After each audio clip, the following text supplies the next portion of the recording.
दोस्तों, ये कहानी एक ऐसे इंसान के बारे में है जो इतिहास की सबसे मुश्किल से मुश्किल तिजोरियों को खोलना चाहता है और इस व्यक्ति का नाम है सेबेस्टियन। दोस्तों, मूवी की शुरुआत में सेबेस्टियन को दिखाया जाता है जो यूट्यूब पर अपने वीडियो अपलोड कर रहा होता है और इसमें वो एक कहानी सुनाता है जिसके अंदर वो बताता है कि कभी एक समय में एक ओल्ड मैन ने 4 मुश्किल तिजोरियां बनाई थी जिसको इतिहास में आज तक कोई खोल नहीं सका। लेकिन उन तिजोरियों को बनाने के बाद में वो ओल्ड मैन उस एक तिजोरी के अंदर बंद हो जाता है और कभी वापस बाहर नहीं आता और उसके जाने के कई सालों के बाद लोगों ने उस तिजोरियों को खोलने की कोशिश की है पर आज दिन तक उन तिजोरियों को कोई खोल नहीं पाया है। और फिर जब कई दिनों तक कोई इन तिजोरियों को नहीं खोल पाया तो उस तिजोरी को जिसके अंदर वो ओल्ड मैन अपने आप को बंद कर लिया था उसको इन लोगों ने उसकी समाधि के रूप में समुद्र में दबा दिया। और ये समय आता है आज प्रेजेंट में जब सेबेस्टियन इस सब का वीडियो अपलोड करके यूट्यूब पर डाल रहा होता है और सेबेस्टियन देखता है कि यूट्यूब के उसके वीडियो पे कोई कमेंट, कोई व्यूज या कोई लाइक्स नहीं आ रहे हैं। इससे वो काफी उदास था और वो अपने लैपटॉप को बंद करके अपने ऑफिस चला जाता है। जब वो अपने ऑफिस जाता है तो वहां पर उस पे एक लेडी चिल्लाती है कि मैं इतनी दिनों से आ रही हूँ, मेरा चेक तो मुझे क्यों नहीं दे रहे। इतने में ही सेबेस्टियन की नजर वहाँ चल रही टीवी न्यूज पर देखता है तो वो देखता है कि न्यूयॉर्क में ज़ॉम्बी वायरस फैल चुका है और इससे सेबेस्टियन डर जाता है और उसको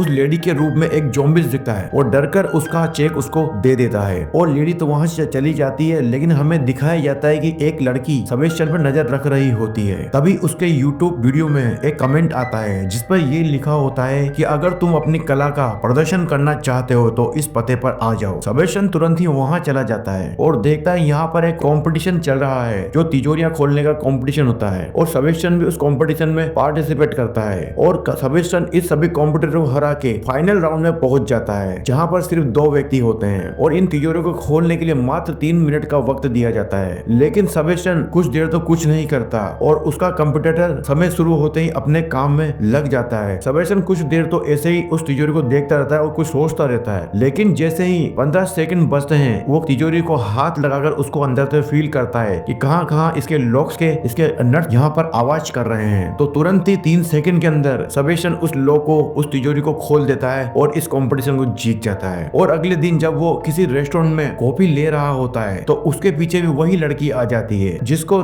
सेबेस्टियन ने कंपटीशन के अंदर देखा था। वो यहाँ पर उसको देखकर चौंक जाता है और जिस वजह से वो अपनी कॉफी को अपने ऊपर गिरा लेता है। वो लड़की उससे कहती है मेरा नाम गोंडलिना है, मैं एक प्रोफेशनल चोर हूँ और मैं तिजोरियों को ताले तोड़कर उन्हें चुराती हूँ। मैं ही वो हूँ जिसने तुम्हें यूट्यूब वीडियो पे कमेंट किया था। मैं तुम्हें परखना चाहती थी और अब मैं चाहती हूँ कि तुम भी मेरे साथ काम करो। वो उसको उन 3 तिजोरियों के बारे में बताती है जो उस प्राचीन काल में उस ओल्ड मैन ने बनाई थी। सेबेस्टियन इस बात से काफी एक्साइटेड हो जाता है। वो लड़की उससे कहती है इन 3 तिजोरियों को खोलकर इनमें से माल निकालना है। सेबेस्टियन पहले तो डरता है लेकिन वो लड़की अपना पता देकर वहाँ से चली जाती है और बोलती है सोचकर मुझे कॉल करना। सेबेस्टियन इस बात के लिए काफी सोचता है। फिर सुबह होने पर वह गोंडलिना के घर पर चला जाता है। वहाँ देखते हैं कि गोंडलिना के 4 और पार्टनर थे और एक ये 5वां पार्टनर सेबेस्टियन होता है। सेबेस्टियन की एक पार्टनर कोरिना उन्हें बताती है कि इन 3 तिजोरियों की 3 लोकेशन है। पहली तिजोरी है पेरिस जिसको खोलना आसान है और दूसरी तिजोरी है पराग, वो थोड़ा खोलना मुश्किल है क्योंकि उसकी सिक्योरिटी थोड़ी टाइट है और तीसरी तिजोरी है स्विट्जरलैंड जो एक क्लब के अंदर है, उसको खोलना बहुत ज्यादा मुश्किल है क्योंकि उसके अंदर पूरे 7 लोग हैं। तो ये लोग अपना काम शुरू कर देते हैं और पेरिस पहुंच जाते हैं उस तिजोरी को खोलने के लिए और वो उस बैंक के सामने पहुंच जाते हैं जहां वो पहली तिजोरी होती है और सेबेस्टियन अपने प्लान के मुताबिक उस बैंक में एंटर हो जाता है और उसको टॉयलेट में जाकर छुप जाता है। वहां पर गोंडलिना आती है जिसने उसके अंदर अपना एक लॉकर खुलवाया हुआ था। वो वहाँ के एक एम्प्लॉय के साथ लॉकर रूम में जाती है, वहाँ अपना लॉक खोलने का नाटक करती है। इतने में वहाँ पर उसकी दूसरी साथी कोरिना आती है जो वहाँ रिसेप्शनिस्ट को बोलती है कि मेरा क्रेडिट कार्ड खो गया है। वो वहाँ पे साथ ही वो उलझा हुआ देखकर गोंडलिना सेबेस्टियन के पास में पहुंच जाती है। सेबेस्टियन वो दोनों उस वाले तिजोरी रूम में चला जाते हैं जहाँ पर वो पहली तिजोरी थी। अब वो तिजोरी को खोलना शुरू करता है और वो तिजोरी को आराम से खोल देता है। वो इसमें कई सारे पैसे देखकर हैरान हो जाते हैं क्योंकि सेबेस्टियन ने इतने सारे पैसे पहले कभी नहीं देखे थे। तब गोंडलिना उससे बोलती कि ये तो पहली शुरुआत है, आगे देखो होता है क्या। फिर वहाँ से वो नजर भटकाकर वहाँ से वो निकल जाते। वो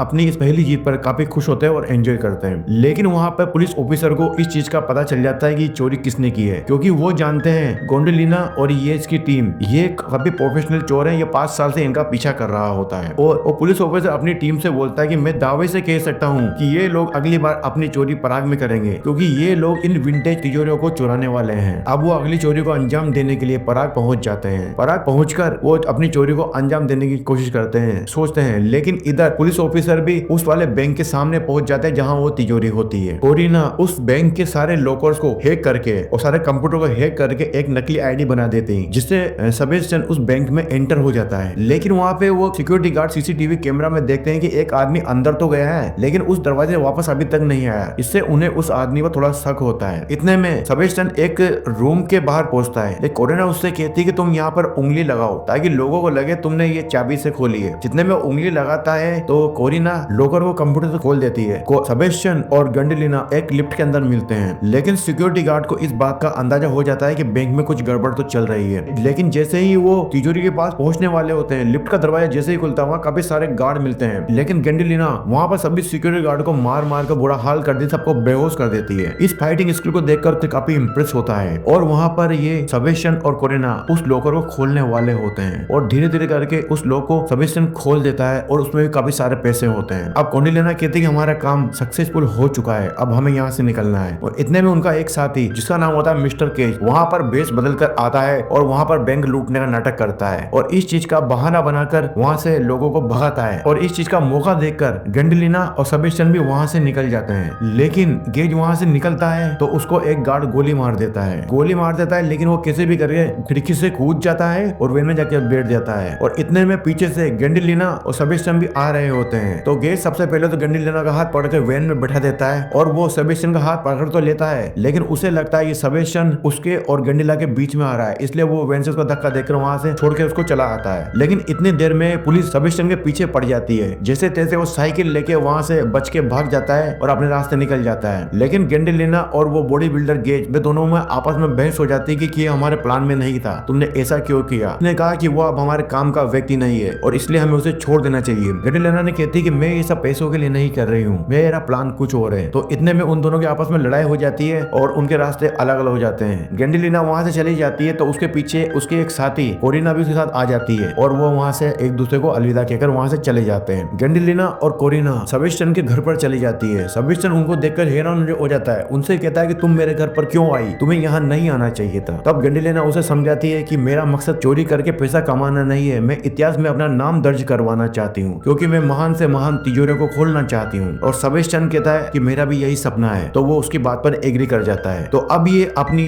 अगली चोरी को अंजाम देने के लिए स्विट्जरलैंड के लिए निकल जाते हैं और इनके प्लान का पता पुलिस को पहले से था, तो इसलिए पुलिस वहां पर अपना जाल बिछा कर रखती है। और पुलिस को ये भी पता होता है कि ये 5 बजे उसकी उस क्लब में एंटर होंगे और जैसे ही 5 बजती है तो पुलिस वाले उस क्लब में जाते हैं और क्लब के मैनेजर को कहते हैं कि तुम्हारे यहाँ पर चोरी होने वाली है। मैनेजर कहते हैं कि हाँ मुझे तो पता है, लेकिन कुछ घंटों पहले आपने तो मुझे कॉल किया था कि यहाँ पे चोरी होने वाली है, इसलिए मैंने अपनी तिजोरी को कहीं और जगह शिफ्ट कर दिया है। तो इतने में पता चलता है कि क्लब के मैनेजर को जिसने फोन किया था वो कोरिना ने ही उनको फोन करके ये बताया था कि तुम्हारे क्लब में चोरी होने वाली है। क्लब मैनेजर ने जो अपनी तिजोरी की लोकेशन चेंज करने के लिए जिस तरफ को मंगवाया हुआ था उस तरफ को सेबेस्टियन और गंडेलिना लेकर आते हैं और वो उस तिजोरी को खोलने की कोशिश करते हैं। लेकिन वो देखते हैं कि इस तिजोरी में एक ताला खुल नहीं रहा, तो वो कोशिश करते हैं और धीरे धीरे करके वो सारे 6 ताले खोल देता है। लेकिन जैसे ही वो 7वां ताला खोलने वाला होता है तो उसका बैलेंस बिगड़ जाता है, लेकिन फिर भी उस ताले को खोल देता है। वो फिर उसमें जो भी रकम होती है, जो भी पैसे होते हैं उसको निकाल कर वो वहां से जाने वाले होते हैं। तभी गंडेलिना का पुराना साथी गेज और दूसरा आदमी भी वहां आ जाता है। वो उस पर बंदूक तान देता है, लेकिन गंडेलिना कहती है कि मुझे पता था तुम कभी भी मेरे लिए विश्वास पात्र नहीं रहे थे, इसलिए मैंने तुम्हारे बंदूक में से गोलियां निकाल दी थी। और गंडेलिना और सेबेस्टियन उन दोनों आदमियों को वहां ट्रक के पीछे बांध कर वहां से चले जाते हैं। इतने में पुलिस भी आकर उनको पकड़ लेती है, लेकिन जैसे ही गंडेलिना और सेबेस्टियन नाव के अंदर बैठकर जाने वाले होते हैं तभी वहां पुलिस वाला आ जाता है और उनके ऊपर बंदूक तान देता है। तो गंडेलिना बोलती है कि इसमें सेबेस्टियन का कोई हाथ नहीं है, तुम इसे जाने दो, मेरी यही शर्त है, तब जाके मैं तुम्हें अपने आप को सरेंडर कर दूंगी। तो सेबेस्टियन वहां से जाना नहीं चाहता था, लेकिन गंडेलिना कहती है कि मैं यहाँ से कैसे भी करके निकल जाऊंगी और मैं तुम्हारे पास आऊंगी। तभी सेबेस्टियन वहां से निकल जाता है और वो देखता है कि बोट के अंदर सभी के अलग अलग पासपोर्ट बने हुए हैं और सेबेस्टियन वहां से निकल जाता है और कुछ दिनों बाद वो एक जगह पर जाकर अपना एक वर्कशॉप खोल देता है जहाँ पर वो तिजोरियों को सही करने का काम करता है। वहां पर 2 व्यक्ति उसके पास आते हैं जो उसे एक तिजोरी का नक्शा बताते हैं और कहते हैं क्या तुम इस तिजोरी को खोल सकते हो। सेबेस्टियन उस तिजोरी को देखकर पता लगा लेता है कि ये तिजोरी वही है जो इसका आदमी जिसके अंदर बंद था और यही ये मूवी समाप्त हो जाती है। तो दोस्तों आपको अगर मेरी ये मूवी अच्छी लगी हो तो प्लीज हमारे चैनल को लाइक करके सब्सक्राइब जरूर करें। धन्यवाद।